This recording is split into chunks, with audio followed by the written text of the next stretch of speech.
அதனுடைய வளர்ச்சி அது இருக்கிற நாள் வரையில் குறையவே குறையாதுன்றாங்க. கேதுரு மரத்தின் சிறப்பு அதுதான். அருமையானவர்களே, அதைத்தான் கர்த்தர் நமக்கு வாக்கு பண்ணுகிறார்.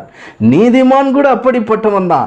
அவன் இருக்கிற நாள் வரையிலே வளர்ந்து கொண்டே இருப்பான். அவன் பொருளாதாரத்தில் வளருவான், அவன் குடும்ப வாழ்க்கையில் வளருவான், சமாதானத்தில் வளருவான், ஆரோக்கியத்தில் வளருவான். விசுவாசிக்கிறீங்களா?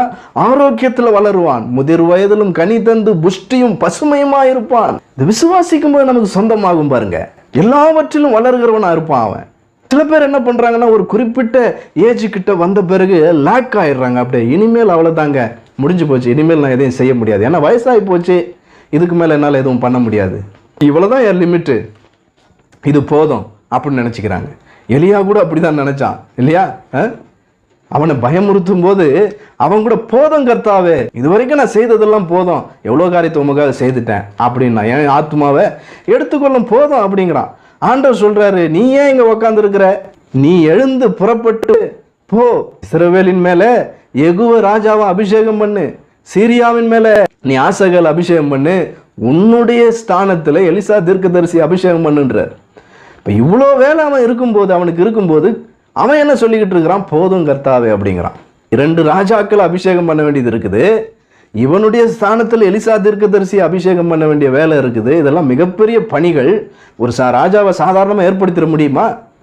இவ்வளவு வேலை அவனுக்கு இருக்கும்போது அவன் என்ன சொல்றான்? போதும் ஆண்டவரே, இதுக்கு மேல என்னால் முடியாது அப்படிங்கிறான். அருமையானவர்களே, போதும்னு என்னைக்கெல்லாம் நினைக்கிறீங்களோ அன்னைக்கெல்லாம் தான் ஆண்டவர் உங்களை பார்த்து சொல்லுகிறார், நீ கேதுருவை போல வளர வேண்டியது இருக்கிறது. போதும்னு ஏன் நினைக்கிற? நீ போக வேண்டிய தூரம் வெகு தூரம். ஆகவே ஏன் போதும்னு சொல்ற? கர்த்தர் போதும்னு ஒரு லிமிட்டை வைக்கல பாருங்க. நீங்க ஏன் வைக்கிறீங்க போதும்னு? நீங்க இருக்கிற நாள் வரையில வளரணும், அதுதான் நம்முடைய ஆசீர்வாதம். ஊழியத்துல வளரணும், போதும்னு நினைக்க கூடாது. ஆத்துமாக்கள் போதாது, ஜன திரட்சி ராஜாவின் மகிமை. அதனால எத்தனை 1000 ஆத்துமாக்கள் வந்தாலும் வந்துகிட்டே இருக்கட்டும், இன்னும் வரணும். இன்னும் நமக்கு பணம் தேவை, இன்னும் ஆசீர்வாதம் தேவை. ஏன்னா அதிகமாக பணங்கள் ஆசீர்வாதம் இருக்கும்போது கர்த்தருடைய ராஜ்யத்துக்காக பயன்படுத்தலாம், இன்னும் அதிகமாக சுவிசேஷத்தை பல தேசங்களுக்கு கொண்டு போகலாம். அதனால போதும்னு சொல்லக்கூடாது. நாம் இருக்கிற வரையில வளர்ந்து கொண்டே இருக்கணும். அதுதான் நீதிமானுடைய ஆசீர்வாதம். படிக்கிற இடத்துல வளரணும். ஒரு வேலைன்னு போயிட்டு ஒரு போஸ்டிங்ல இருந்தால் அப்படியே இருக்கக்கூடாது வருஷம் ஃபுல்லா.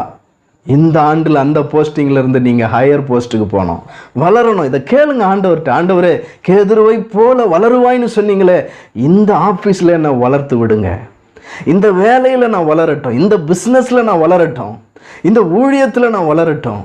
நீங்க கேளு.